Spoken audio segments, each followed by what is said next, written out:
Hi guys. Hello Winnie. Hello Beatrice. I hope you guys are having a decent day today. A little rain in the weather today, but I know their dad and mom are keeping them very busy and doing their best to give them schooling and appropriate times off as well. And I hope the same goes on at your house. I know we are looking forward to the weekend again. And yet I'm hearing that everybody is kind of moving, I'm not going to say full steam ahead because that just sounds like too much pressure, but everybody's moving forward and everybody's doing so well.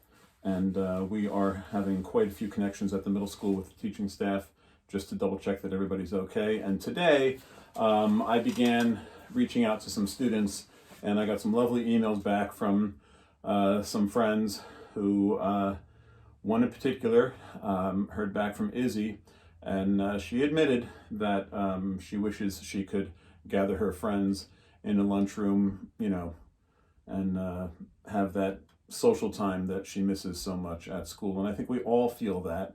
So we are right with you, Isabel, and hope that everybody is well at home. And so today I thought we would talk a little bit about reading, but a little bit about books and even some of the things I've made in the shop to help me enjoy displaying my books as well. So I made a couple of blocks of wood here that I use as bookends. I don't know if people really use bookends anymore. I've seen a lot of these shows now stack the books on their edge, or on their side rather. I prefer to show the books like you might find them in the library. And so I have made some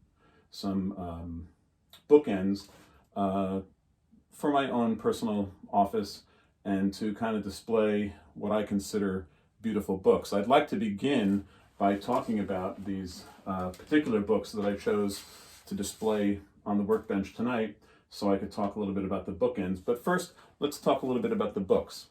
The first one I have here, and this is absolutely middle school reading material, is called Einstein's Dreams.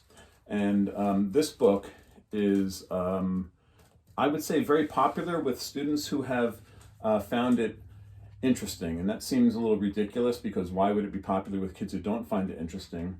But I think students and adults who read this book and really do enjoy it, I think they just love it.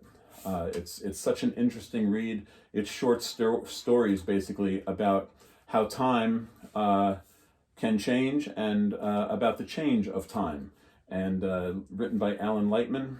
And this has been a favorite of mine for many, many, many years. And I was so pleased one day when I went into one of the classrooms in school and saw that it was sitting on one of the shelves in there as an option for students to borrow.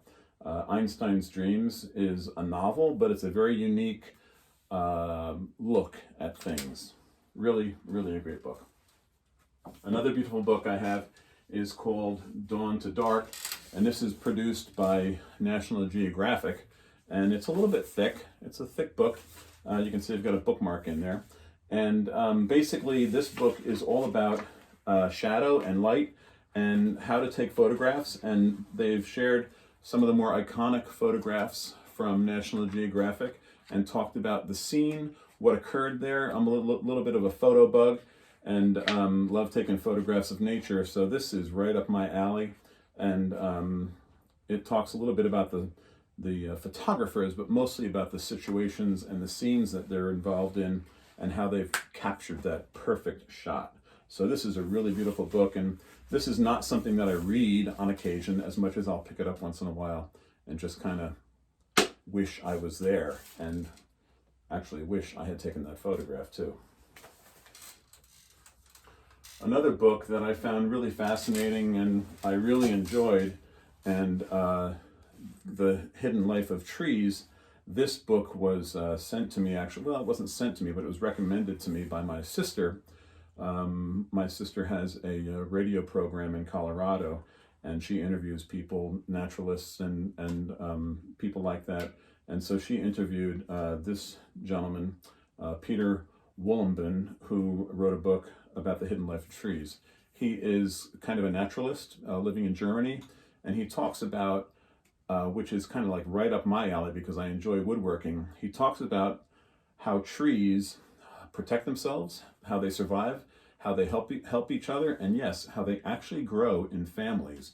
And it's really fascinating to hear how things that you don't think have a conscience do have the ability to assist the people, the trees around them and the things around them. And one fascinating piece was when it talked about how the trees send out danger signals rather, to other trees in their forest. So this is really interesting stuff, and this guy has tons of experience in the woods, basically has worked there for many years, and has captured the stories of the trees. And that includes logs that have fallen on the ground and how the trees eventually return to the earth to grow the next grove of trees. Really fascinating stuff. Beautiful book.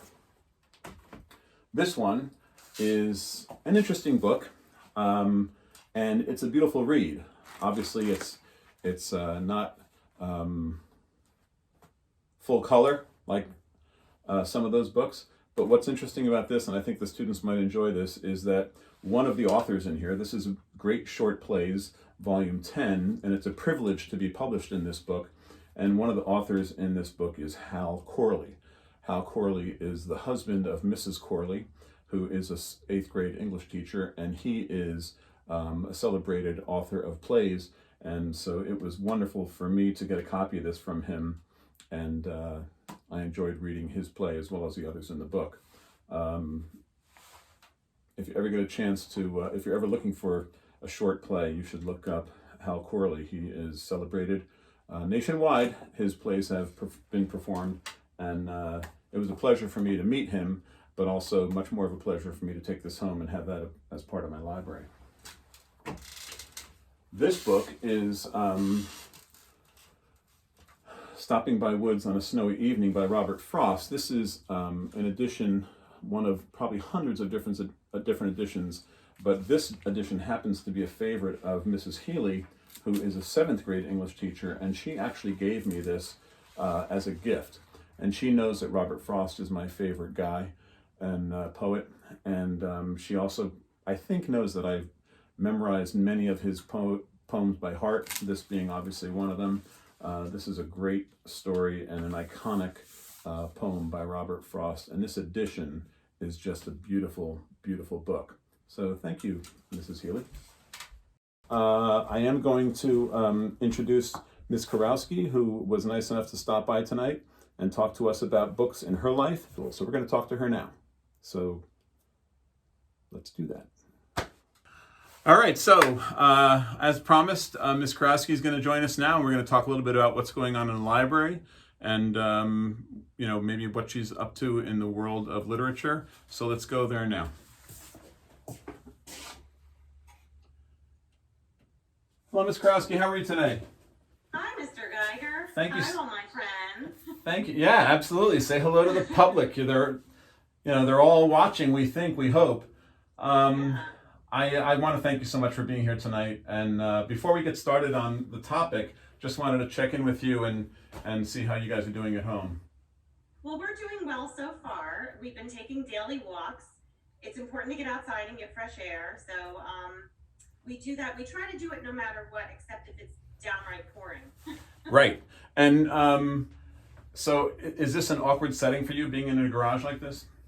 Actually, I love a garage because it gives me fond memories of being in a garage with my grandfather growing up, and also my dad. There was always lots of fun projects to do out in the garage.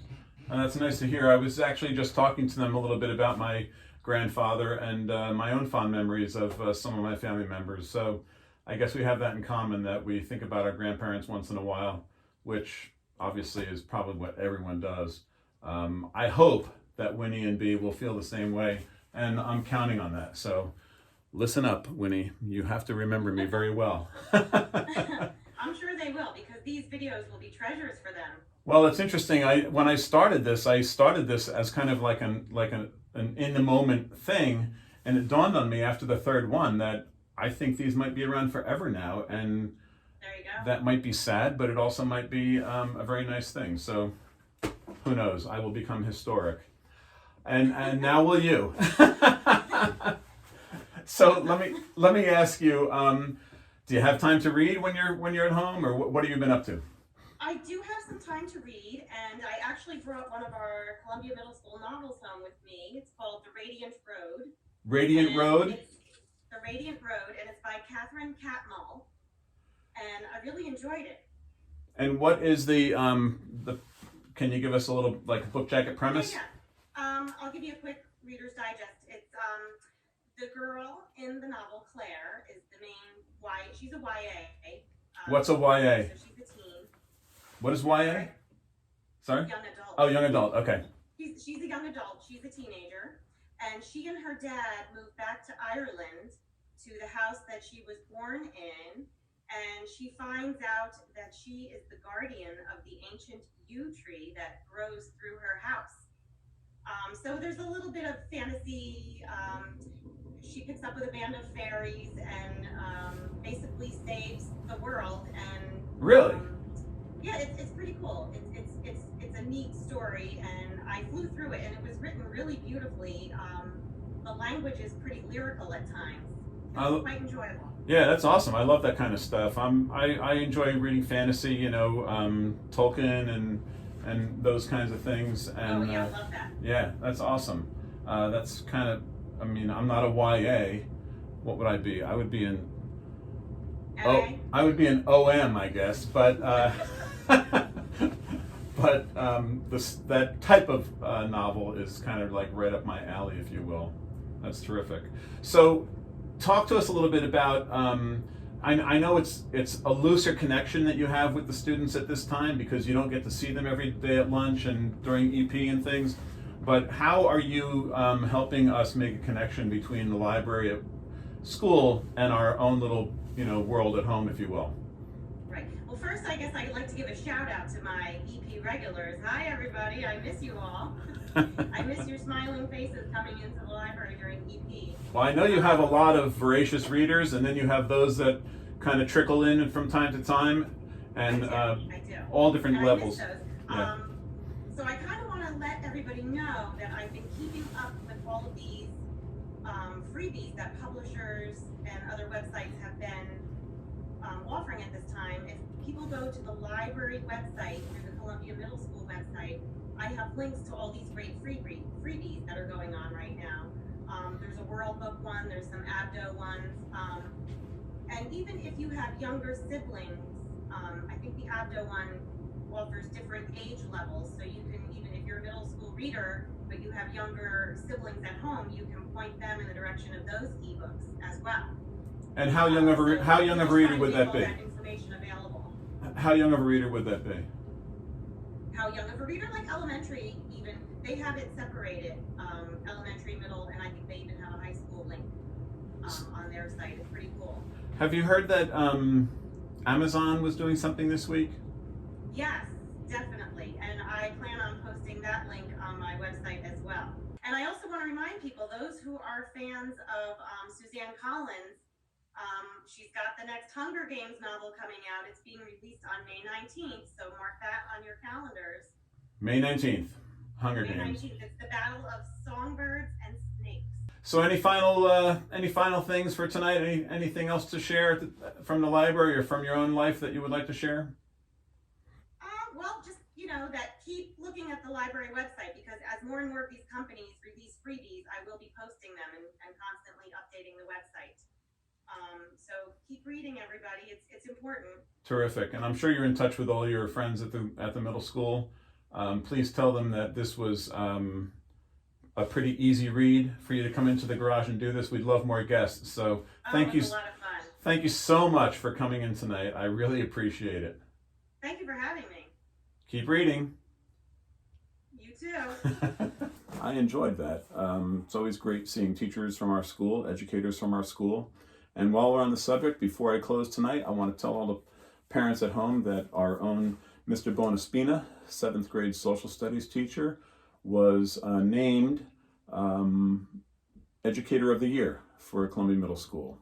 And we celebrated that with him yesterday. Spoke to him on the computer, which is a shame because we normally make a big deal out of it and enter the room, you know, with balloons and things, and the students all get excited. But yesterday it was kind of a quiet affair, but he was congratulated, and we do celebrate him. And once we get back together at the middle school, we will make some kind of a moment for him, try to make it a surprise perhaps, and we will congratulate him one more time. Mr. Stephen Bonaspina is now our Educator of the Year, which is just a fantastic choice. I'm sure everybody agrees. So lastly, I do have a tool that I wanted to share with you tonight, and without taking up any more time, everyone will know that this is a paintbrush. I'm sure you'll know what that is.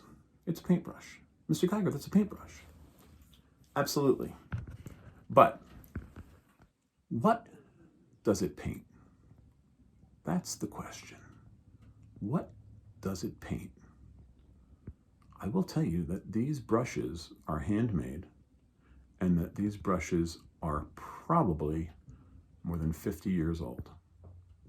And that's the only clue I'm going to give you. What is it? What does it do? Have fun.